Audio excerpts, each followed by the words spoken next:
Well, first off, thank you for having me and, for giving me a platform to speak and share my story and my experiences. Yes, I was born in India, and 2 days late, I do not know anything about my birth parents. I just know they were not married. And I supposedly was born in a hospital, but 2 days later, after I was born, I was put into an orphanage. I was in an orphanage for a good year. And then I was adopted to American parents and I was brought over to the US. And I grew up in Ohio in a very small town that's not even on the map. And yeah, I was brought up by Caucasian parents in an all white town, all white family. My goodness, like I haven't actually met a South Asian person that was adopted. It reminds me of the film Lion because I watched that, Yes. and I watched it because I was like, wow, like I've never even heard, or to be honest, even here I haven't actually seen it, or maybe I know someone I don't actually know that they're adopted, but it's really interesting to hear that journey because firstly we have obviously the taboo of being in India and not being married and having a child. So, Right. so you've got that, but also the journey that your adopted parents took as two white people just Correct. wanting to be parents, and therefore, I mean, why they decided to go to India as well to adopt a child. Um, Maybe it was to do with the fact that the processes were maybe easier. I don't know, because I know it's very hard Well, to adopt. I do want to just touch on that actually. So my parents were friends with best friends with another couple that they too were not able to have kids, and so they did adopt locally, and they adopted a white Caucasian kid, but they decided to adopt not interracially, sorry, adopt internationally, and yeah, so my mom and dad's best friends did that as well, and my parents also had the same situation with having kids. So they too adopted, a child locally, and then also adopted internationally. So yeah, I mean, they kind of, I don't, it obviously wasn't like they grew up and we're going to adopt kids, but it's just Yeah. something that it's just how it happened. I know that, I mean, I would love to have my mom on and dad on here sometime, especially my mom. She's very open about it in adoption and what that process was like for them. I mean, you should definitely do like Instagram lives and stuff like that on it. That would be really interesting, actually. Right? I did Yes. see one of my friends, she did recently as well. She did a radio session with her mum about her eating disorder, and that was quite emotional for her. But to actually hear her mum speaking about Right. how she was so worried about her daughter. I mean, that would be wonderful to actually hear, Right. because I mean your parents as well. Let's touch upon that. Like they must have gone through some judgment, shall we say, and some Oh pain from gosh. maybe I family. mean, oh man, I mean, absolutely. And, I have to give a lot of credit to my parents because, again, like I said, I was brought up in all white town, an all white family. And unfortunately, with that comes a lot of racism and ignorance. And I know, just having deep conversations with my mom and my mom and dad. I keep saying my mom just because we're like best friends. Not that I'm not close to my dad, but my mom and I have this mother daughter deep conversations. But my parents went through, like you said, a lot of judgment, a lot of ignorant comments before I even was here. And, I've touched base and talked about this before on a lot of other platforms, my own platform as well. But just the fact that my skin color was being talked about before I was even adopted. So, comments from family members, aunts, uncles, extended family, where comments were being made to my parents, like, okay, so you're going to adopt internationally. What is she going to look like? How dark is she going to be? What if only Black men date her? Just very, very just microaggression and ignorant racist comments were made toward my parents. And here they just want a child. And unfortunately, though, too, that, which we'll talk more into that, but also kind of put me then in this environment Yeah. um, that was not really the greatest, a very toxic and racist environment where I kind of had to fend for myself and learn I mean, and just really go through the, I really went through the, you know, just adversity and struggles and obstacles to get to be here and be able to sit here and be proud of my skin color and just speaking out on racism. It's been a journey. Let's just I say bet that. it has, and it resonates, because that part I totally resonate with, and I understand, you know, having to fend for yourself, because, you know, in school, you know, it was a regular occurrence for every day me getting a racist comment or these biases, or Right. some people actually not, I'd say not realizing being racist, but like just saying that, Right. you know, Sharon, you're the only packy we like. It's like, that's a really racist word here. I don't know if you've heard it over there, but you know, that, you know, and I was actually quite proud of that. I was actually, especially younger, I'm an 80s child. So when Mhm. at school, when people said that to me, there was part of me that was quite sort of happy about it, because I was liked. But obviously now that I'm older and I look back, it was completely racist and very inappropriate. Um, Right. but at the time it was survival mode. So if Right. Absolutely. do you know what I mean? And that's how I grew up. I just want to touch upon really quickly what it's in my head, um, because obviously you going through that experience. I mean, I had an Asian family, but you didn't, and Right. also your family, your parents, obviously not knowing how to deal with it, because it's something that they've never had to deal with or Absolutely. experience. They don't have that emotional connection of hurt that what you did. Like, how did you work together on that? Um, you know, that was the hardest thing was I'm growing up with white parents that, like you said, they're not going to experience this. Yeah. You know, they're not experiencing this ignorance. They're never going to experience racism. So on this level. So I had to learn on my own. And unfortunately, wasn't really learning and really educated on it until I got older and I got out of my hometown and I went to college, which I went to college in Boston. So you know, I would come, you know, let me also go back here for a second. Like I said, being brought up in an all white town and all white family, unfortunately, even though I am South Asian Indian, I'm being brought up in America. And, you know, unfortunately, a lot of people are not educated. So they just see the color of my skin and I was being perceived as Black here. Yeah, that's So I got called the N word. I got called also a towel head. And, I mean, all the racial slurs, yeah. because it was like, I mean, it was, again, I was just being perceived as Black or just a plethora of people of color, a person of color, you know? So that was hard to, because not only was I getting the South Asian like towel head stuff, I was also being portrayed and perceived as Black as well. You know, I would definitely come home and be upset about it. On and off like the soccer court or basketball court, you know, growing up and things like that. You know, I was called these names, but you know, the only thing that my mom could do is just encourage me and try to lift me up and just be like, you know, you're beautiful and this and that. But again, it's like I couldn't get, I don't know what the right word is, but I just couldn't get what I needed because again, I had white parents. I didn't have parents that were people of color, Black or a person of color, you know, that's gone through it, that could really get me through this. So unfortunately, I struggled with that.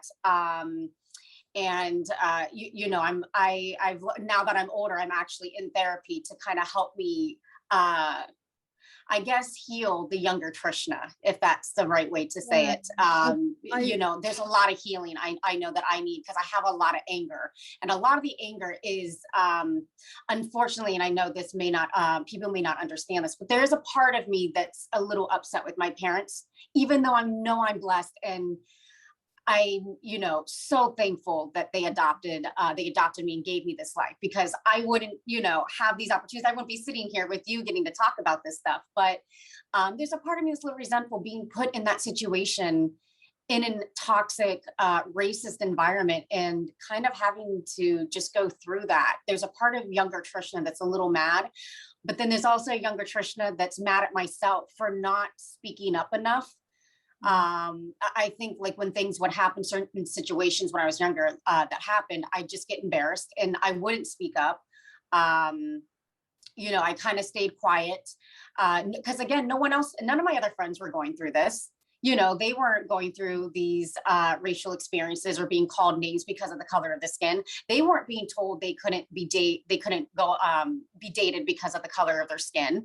So I didn't really have anyone to talk to about it and kind of relate. So I just kind of kept it in and let things go. I didn't really always speak up for myself. Now, there were a couple of times I definitely did. I remember going off on a girl in the cafeteria for calling me the N-word.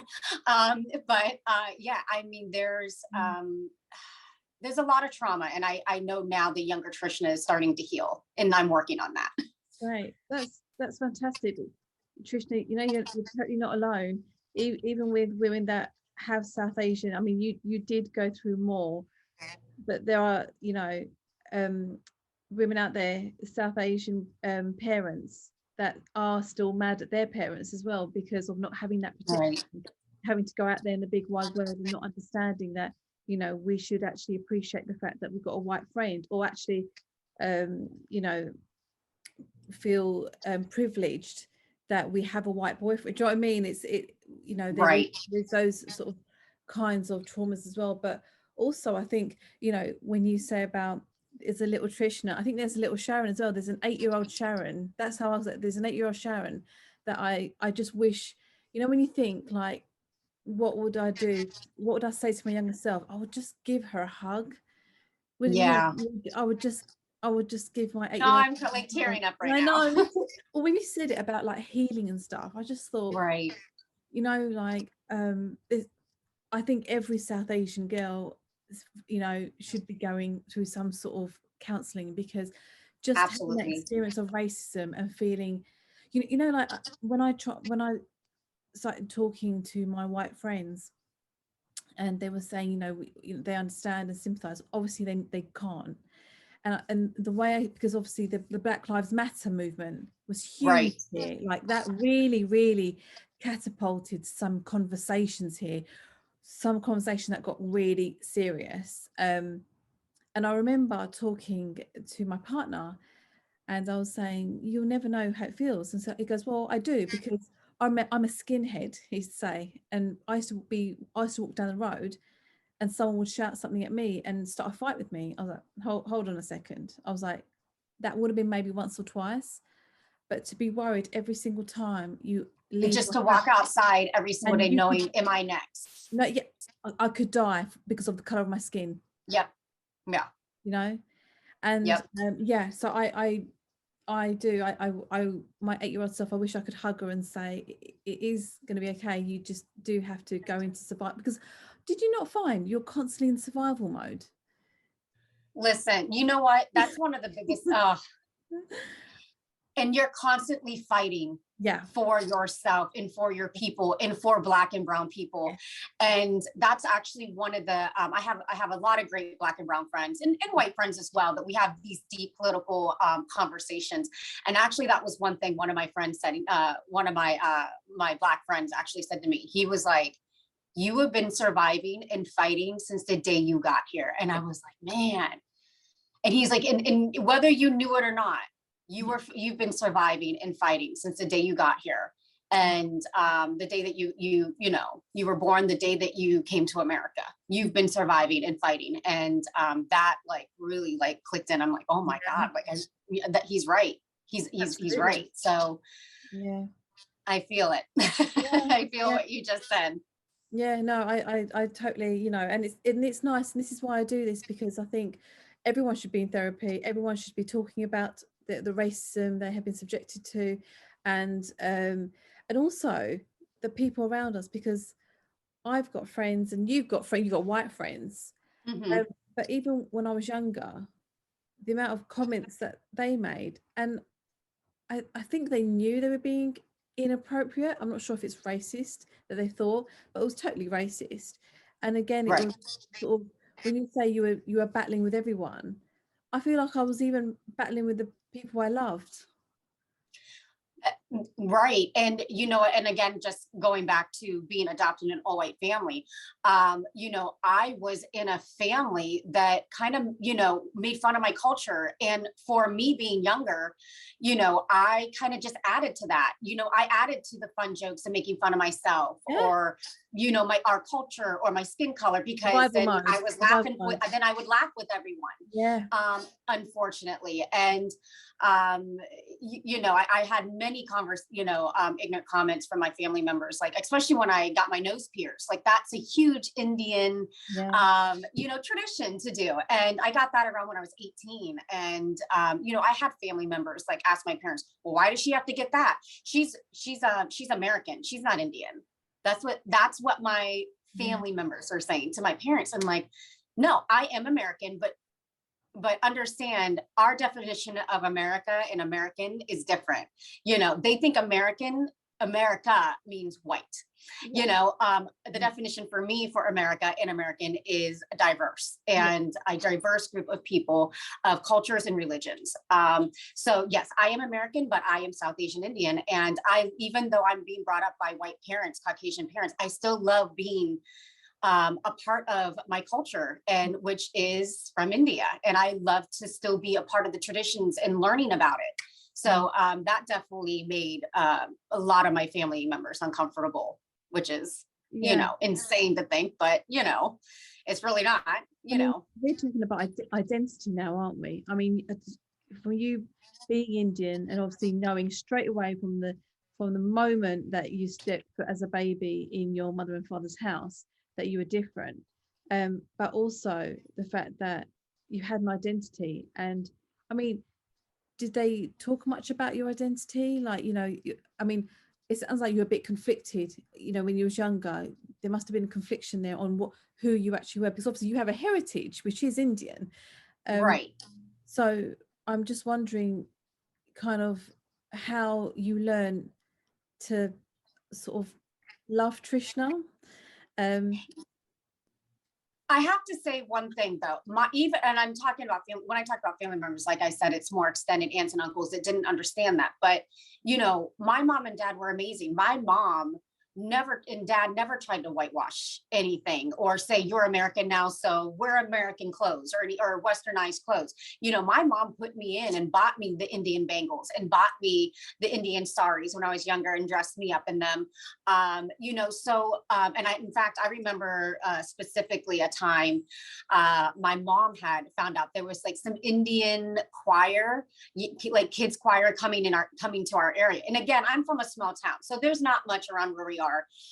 There's not a lot of culture, but my mom heard about this, that choir, the Indian choir coming, and it was about a good hour and a half away, but my mom got us tickets and I got to go. And again, it was part of my culture and the country that I came from and that I was born in. And, so I have to say, I still stayed in connection with being from India because I have to say because of my parents. Like that was something they never tried to get rid of or say no, you're American now, you need to do this. They definitely loved the fact that I loved the Indian clothes and I wanted to know about my culture, and my parents did the best that they could to still keep me in that. Yeah, I mean, like the way maybe I did the question wrong, but in terms of identity, I mean, like I definitely had an identity crisis when I was younger because there was part of me that was British, but there was also part of me that was Indian, and that always became quite conflicted because obviously my parents came from India, so and they weren't born here, so I'm first generation, so that meant they came with their Indian values and they kept their Indian values because that's where they were born, that's where they were from. Unfortunately for me, I had to learn. I was sent to a British school, predominantly white actually. Obviously, I have to be part of this British culture, going to work, Right. study. So I felt like there was part of me that was a bit like an actor getting into character. There was part of me that had to get into character for this group, and there was part of me that had to get into character for this group. Right. To feel accepted, to feel part of something. And that's where my confliction was, and I was just wondering for you, was your identity, you know, did you feel conflicted because you knew you were different, yet everyone around you was the same, and it was just trying to Oh, fit absolutely. into Yeah, yeah, that? yeah. I mean, you know, again, being young and being brought up in that, I again wasn't truly educated on myself, on the things that I was going through. So if I did feel a certain way during a certain time around a certain group of friends, I didn't understand what that feeling was. I Yeah. didn't understand why I was feeling that, because again, I didn't have you know, parents that, you know, that went through this as well. So I, again, you know, it's taken me a long time to go through my whole childhood and understand why I felt that way, why I did that. But yeah, there was definitely times that, you know, it was hard to understand where you fit in and what are we doing. And again, I don't know a lot of South Asian Indians that are perceived as Black. I have not actually really found a South Asian Indian yet, so that has gone through kind of like the same experience that I have. So it's like, I'm not Black, but I'm being perceived as Black. I'm South Asian Indian, but I'm in this all white community. So Did yeah, you ever it's think, kind am I of, Black?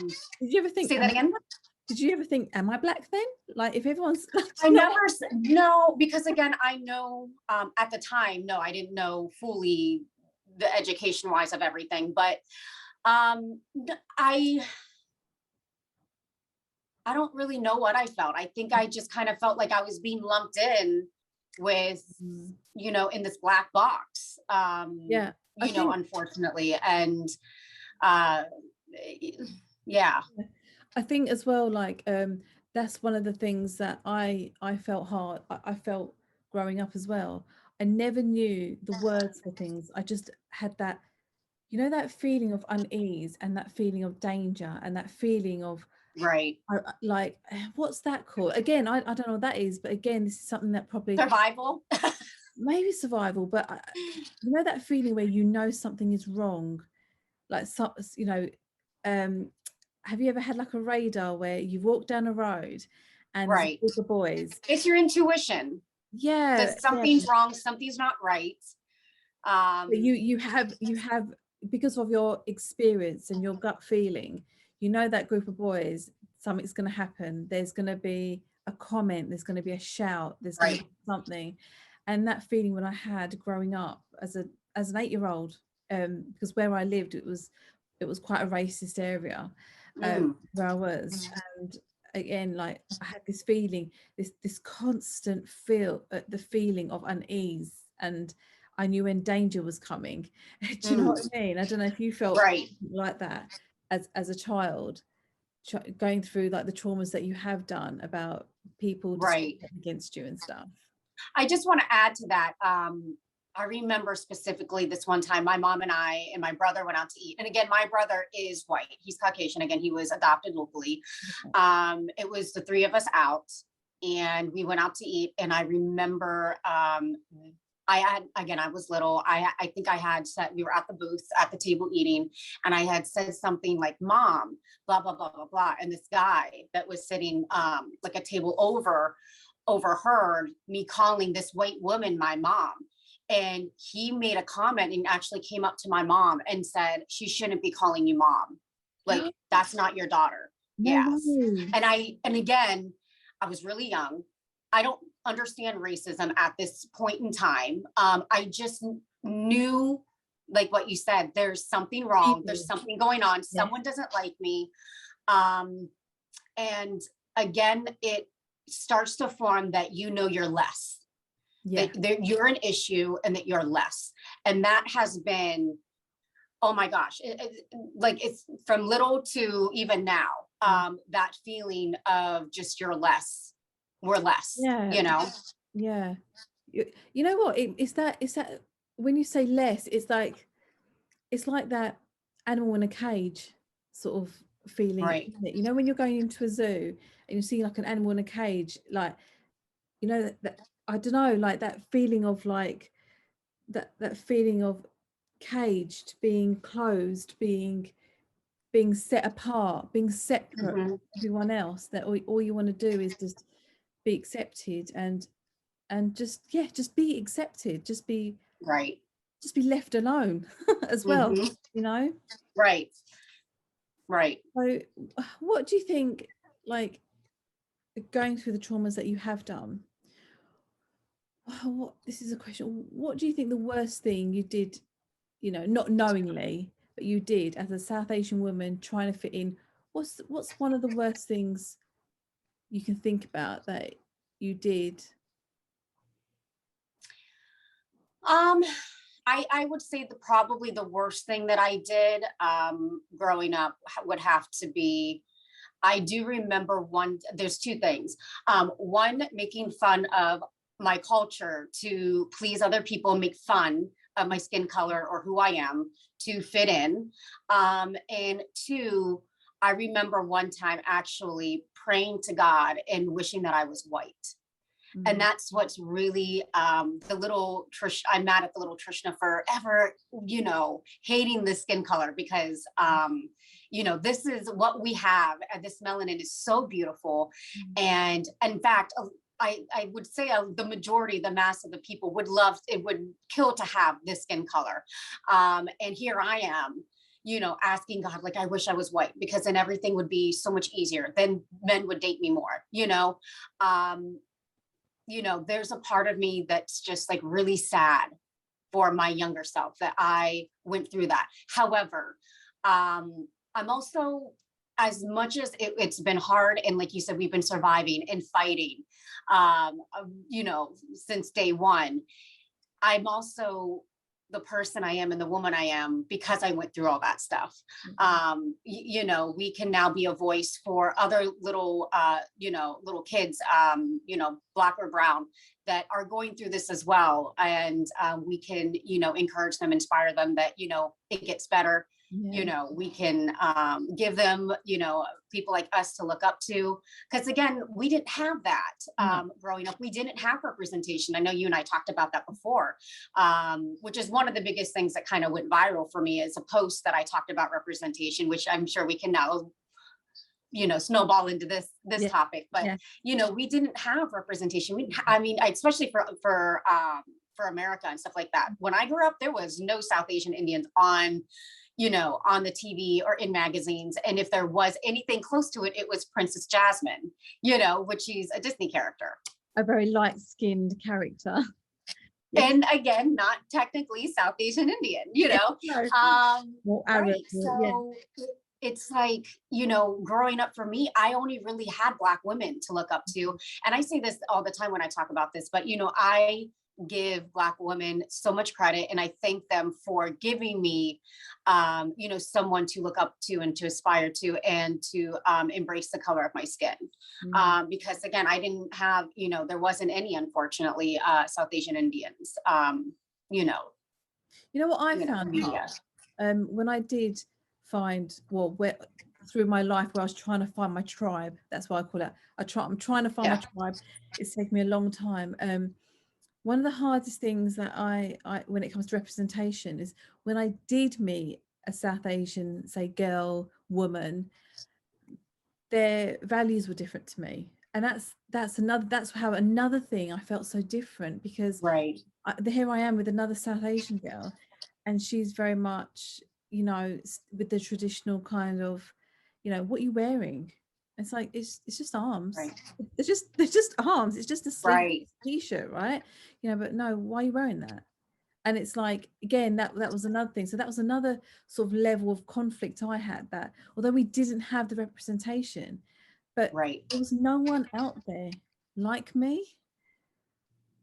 And that's one of the things that I found quite difficult. I don't know if some of these South Asian women that you did find and you did sort of start meeting, if you had any of that sort of conflict as well, where you were just trying to find another Trishna out there. Yeah, and I have some other friends that are adopted as well. Growing up, they're Indian, but again, like, we didn't really have the same, even like the racial experiences or anything like that. But like another adopted Indian girl that I know, you know, she grew up in diversity. Not saying that she never experienced racism at all, but it wasn't on the level of even her family members were saying things.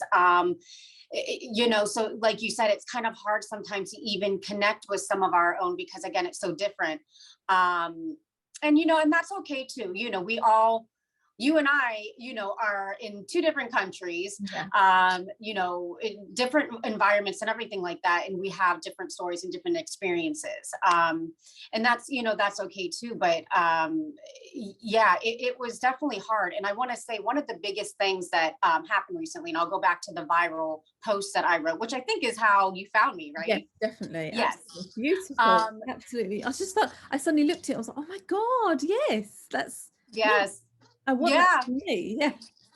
Yeah. And a lot of things have happened recently in the last like year to 2 years, especially with colorism. And one of the biggest things, I got married. Oh my gosh, it's been like a month and a half now. I have to think because everything's going so quickly. But yeah, I married a white man, a Caucasian white man, and we just got married. And we did do the South Asian Indian wedding. It wasn't the whole 7-day long thing, but you know, we wore the traditional, I wore the langa, the red langa, and he wore the sherwani. And through the whole process, we definitely went through some things. And I want to say one of the biggest things that really, that's what made me write the post was I was getting my Indian langa fitted. And the woman that was doing it was, you know, fitting me and stuff like that. She's like, oh, so you're Indian. And I'm like, yes, I'm Indian from India. And she's like, man, you're like really dark to be Indian. And I found that very interesting. And again, a lot of comments through the years, like, wow, you're Indian because you're really dark. I would actually think that you're black or black mixed with something.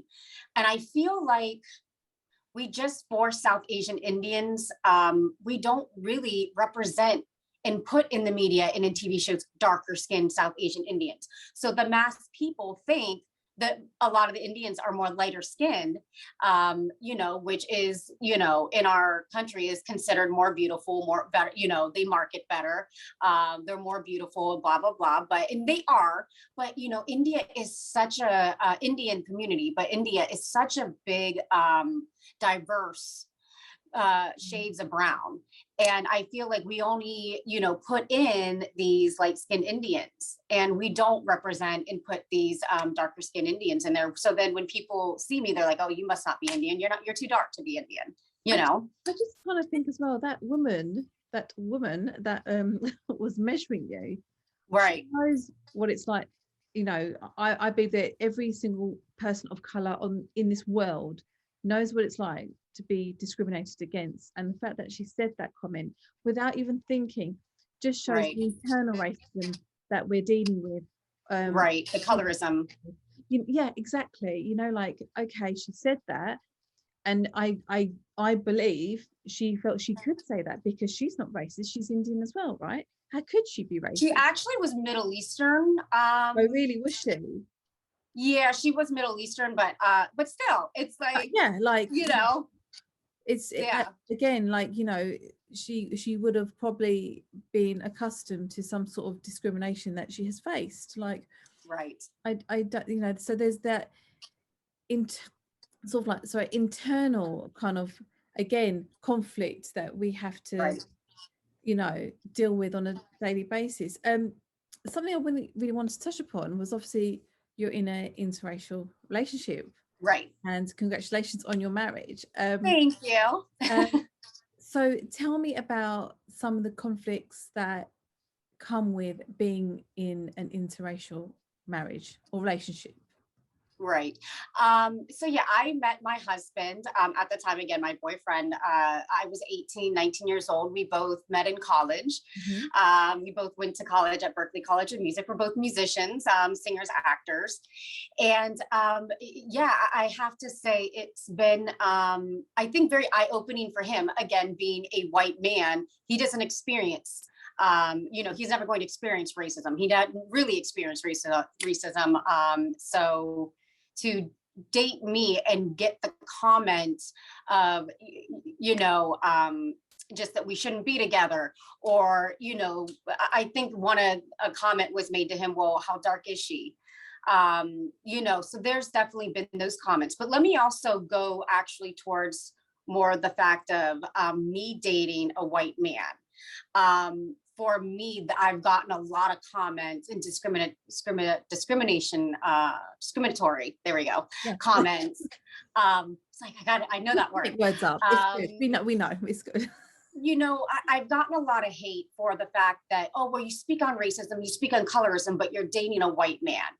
And it's like, yes, I am a huge advocate for racism, and speaking up for racism and colorism and discrimination, but, you know, I can still date a white man, and that's okay. I don't have to date a Black or brown man to be able to speak on these things. I have my own experiences. Absolutely. You know, and I have to say, I was about to say fiance, but he's not my fiance anymore. My husband is so open to being educated and fighting for us and understanding. Again, he knows he's never going to experience these things.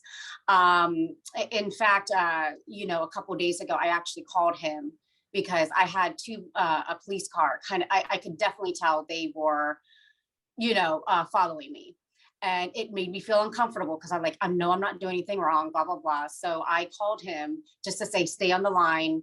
You know, I don't know, you know, I don't know what's going to happen. I'm not doing anything wrong. I'm not speeding or anything, but I just like, they're really close and I feel like they're running up my plates and stuff. So just stay on the line. Again, the Like feeling said, of that feeling again, isn't it, of danger, something's right. not right.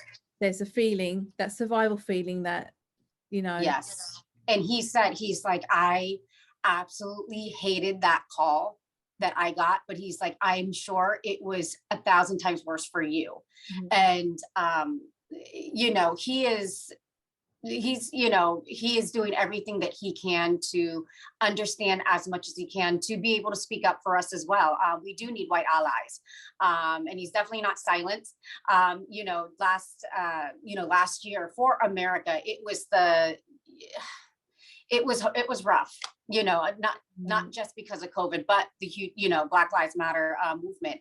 And, you know, him and I were both out there you know, almost week after week, protesting and, you know, doing everything that we can to, you know, raise our voices for Black Lives Matter.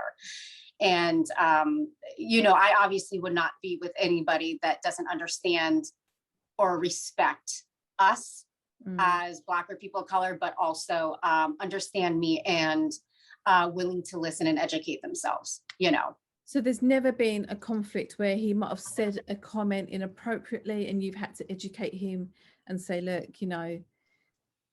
Nothing really extreme. There might have been a couple times where he was like, oh, this is such a great idea. I'm trying to think of something recently. You know, I think that, let me think, give me a second here. Cause it was, oh, let me give you an example. America just made Juneteenth a national holiday here. And, you know, he posted about how great this is and a great win for Black people. Yes, it's a great win for Black people, but at the same time, you know, there's so much more things that need to be done for Black people and social injustices before Juneteenth becomes a holiday. Yes, it's great. You know, but there's still so much more that needed to be done before we got a holiday that isn't even really allowed to be celebrated or taught in like a bunch of states here.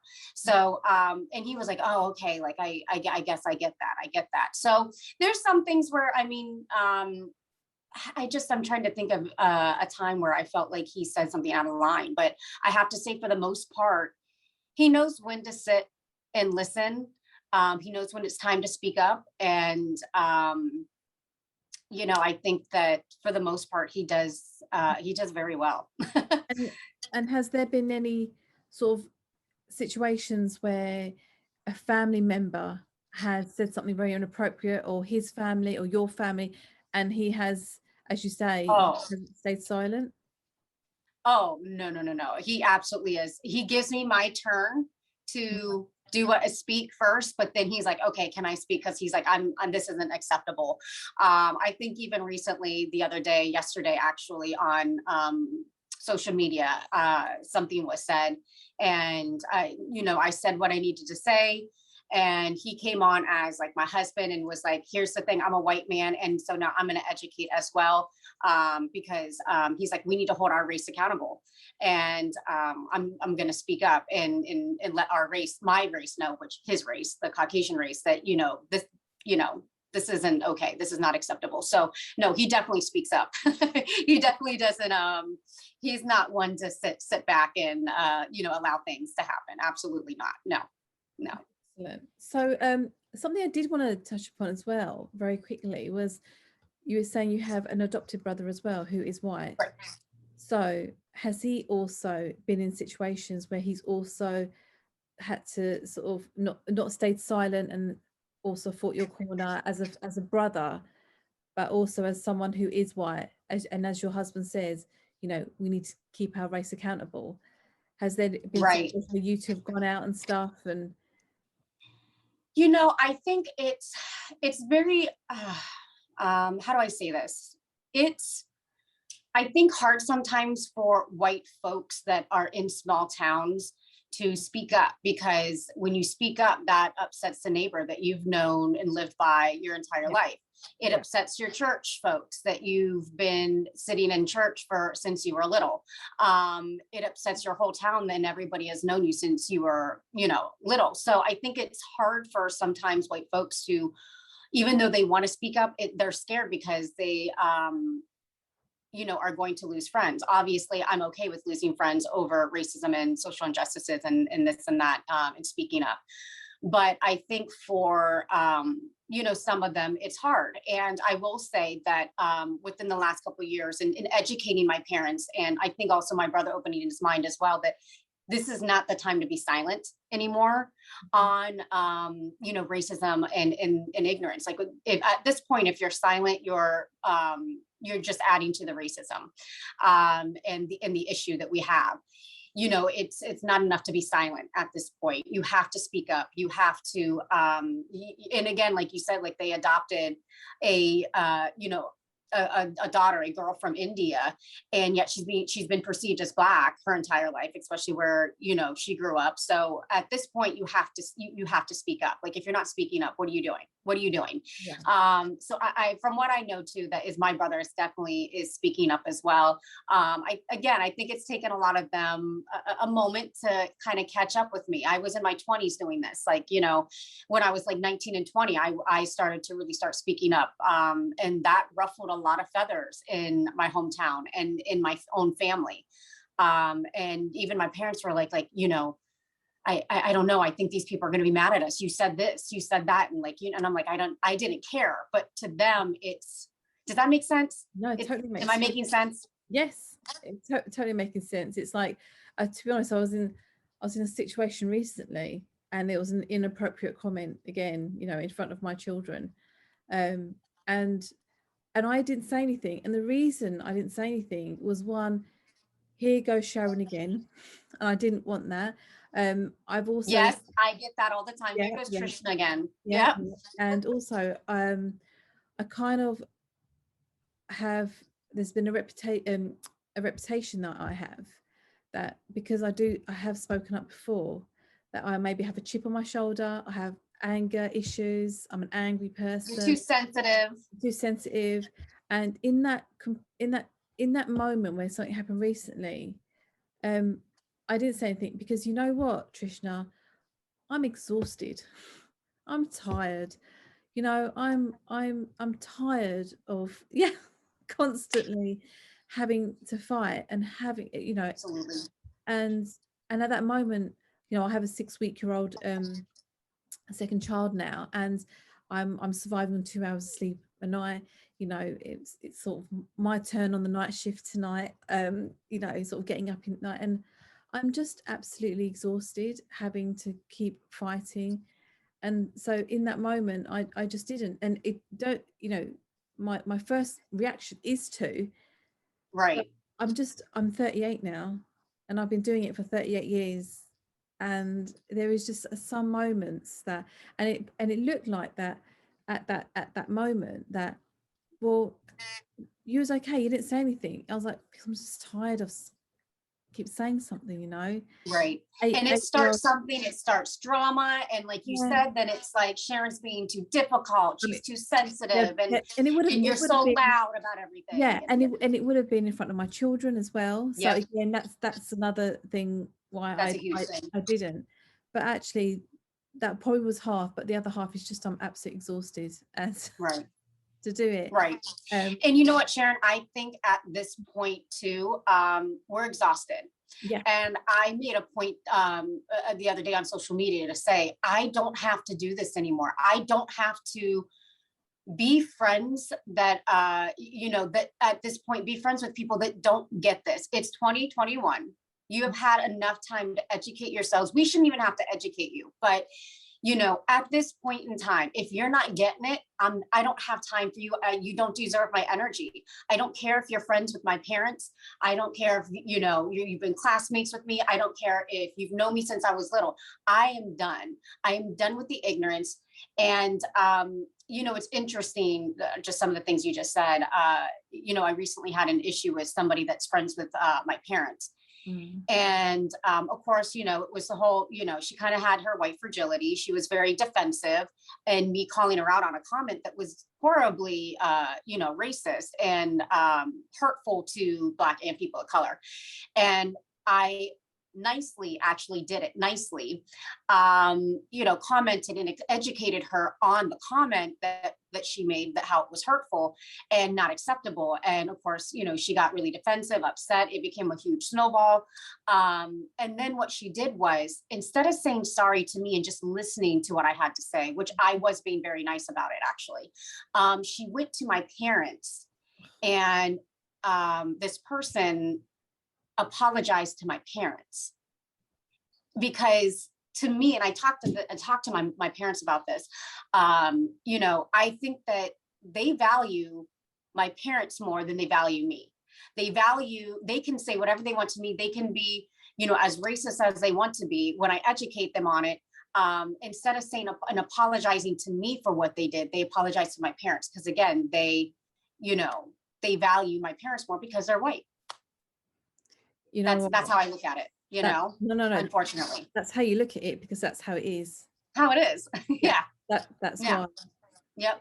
They can discredit you. They can, say racist things. And, but yet at the end of the day, they don't value, me at all. They value my parents, but not Mm. me. Isn't that shocking? Isn't that absolutely shocking? Oh, It's shocking, but it unsurprising. is, but it isn't at this point. I think, at this age, I'm just like, I'm okay. Like, I'm okay with just being like, I'm done. Like, we are not putting up with this stuff anymore. We're done. I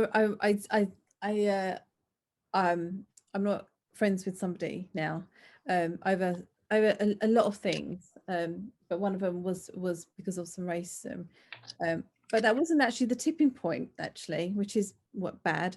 But that wasn't actually the tipping point when we I said to my friend, I said, look, I'm not angry, I'm not mad. I said, I'm totally okay. I'm just done. It's And just, you're exhausted. yeah, it's just as simple as that. And like people keep saying, like, could is there any room? Yeah. No, there is no room, and it's totally fine. It's totally fine that you still see my friend, that you still talk to her, that you go out for dinners and lunches. Absolutely, like, I'm totally okay with that. And like, my friend's like, yeah, we know you are. I was like, totally. I'm just done. It's good. I'm not Let even me ask you though, does it bother you that some of that was racism, but yet your other friends that you're friends with are still okay with being friends with someone that does that? I'm just curious. it's something that I've just got very used to. It's just something I've got Mm. very used to, and it's just something that, again, because this is a weird thing to say, because my friends have done so many right things, that for those odd things that I don't agree with, that doesn't outweigh all the right things that they've done. And nobody, and no one is perfect, and I think I've got to remember that as well. And also, I, I'm I'm not sort of, taking it away, the wrong things are done, but people when you're brought up, and I honestly, I've been brought up in a very white area. When I was growing up, there was probably four people of color, and that was it in my whole school. And I went to a big school in when I was growing up, and you know, that's what they were submerged in. So Right. I think, as I'm going to talk about myself now, as a woman of color, I have to give room to that. They don't agree with it, they don't agree with racism. They don't agree with, the things that have happened in the past, or have been done to me and things like that. But I don't. I'm so done with it. I don't even care that they will still speak to this person. You know, um, Mm, it doesn't make me feel any less of them. No, okay. it doesn't make me feel any less of them. I know what you're saying though. Should it? I'm just curious. Yeah, I'm just Yeah, curious if that upset you. Yeah. yeah, but no, that's a sort of a good question, but no, it doesn't make them any less of a friend to me. It's just, yeah, something, because I'm friends with people that they don't like. You know what I mean? So Right. same thing. So yeah, I think there's just I've got to say, I think there's just a good amount of respect there and courtesy, Hmm. that we're all different people, and we allow the people around us who we allow, but respect the fact that others don't. So that Right. there's a few people that I wouldn't have in the same room. There is just no way I would have them in the same room. I'm just Right. respectful of both of them not getting on. So why put myself in a situation where it would be uncomfortable for me and uncomfortable for them as well? Right. Does that make Right. sense? Yeah. Yeah. Totally. Yeah. Totally. Um, I get it. so I want to talk about something really happy, which is about your career, your Oh, yeah. modeling, your singing, your dancing, and your acting as well, because you're kind of starting to sort of feature in some mainstream projects, aren't you? Yes, yes. Yeah, I am a singer, I'm an actress, I'm a model, I do it all. And yeah, I've had the privilege and been blessed with a lot of great opportunities, whether that's singing for like 90,000 people for football, NFL, NBA games, basketball, and as well as acting, which I've been, I had a lot of great opportunities being featured roles. That's whether that's music videos, TV, movies. I definitely want to do projects that put us women, but dark skinned women and South Asian Indian women in a good light. I think that we can be just as sexy too and play the sexy role as well. So again, I think when you see a lot of Indians on TV, we kind of sometimes play just the doctor, or whatever Middle Eastern, just like I feel like they kind of always put Middle Easterns and us in like that terrorist kind of like, you know, characters, and like we're so much more than that. Like we can be the hot Bond girl as well, and so I just think that I definitely am doing my best to be in projects that put us in a good light, and the girls have someone to look up to. Absolutely, Yeah. absolutely, and I'm really happy advocate for that. So talking about the sort of childhood you had, being very discriminative against you and your color and your heritage as well, and now being part of projects that are really putting women of color on screen, and having, as you said, Mhm. as we've talked about, representation. Do you believe that you're getting the part because of your skin color now, rather than not Oh the gosh, part yes. for your, I yes? mean, yeah, I think, we now have a vice president that is South Asian Indian. And I just think that kind of really is really snowballed for companies and for commercials and TV shows, movies, to add more diversity. And yes, South Asian Indian is it's popping. Let me tell you, it's I'm busy. I just had an audition yesterday. I'm on hold for 2 other things next week. Yeah, so yes, I do think a lot of it has to do with my skin color, and being South Asian Indian. And as much as that may not totally be the right way to go with it, and the right way for companies and stuff like that, but it's finally giving me a platform, and South Asian is a platform to be represented, and that's much needed. Absolutely. Well, Trishna, thank you so much for coming on. Can you believe it's Thank you actually for been, having me. yeah, I mean, Thank you. And it's actually been I an just like, I just can't believe that just a viral post and speaking my mind got me to, I got us here where we're at right now. And I thank you again for having me. And to all the brown skinned girls and boys out there, keep shining, keep slaying, enjoy the sun, and get some sun. And yeah, just go for, I don't even know what I was about to say, but you know what? I think you said it all, and I think it was just like, just keep following your dreams. I think yes, keep following your dreams. And just I'm going to do my best to, I don't represent, I get that I don't represent the Indian woman. I get that. I have a totally different story. I'm just here to share my experience, and hopefully it changes somebody else and inspires somebody else. I'm definitely sure that is what you're doing right now by going to And these. you Thank too. you so much. Thank you. And Trishna, all the best for all your projects. I want to see you on screen. Thank you. Thank you. Yes, I'm excited. And I'll keep you guys all updated. You guys can follow me on my Instagram at Trishna Music. And I'm always posting inspiring stuff and just like my upcoming projects. So yeah, just and thank you so much for having me.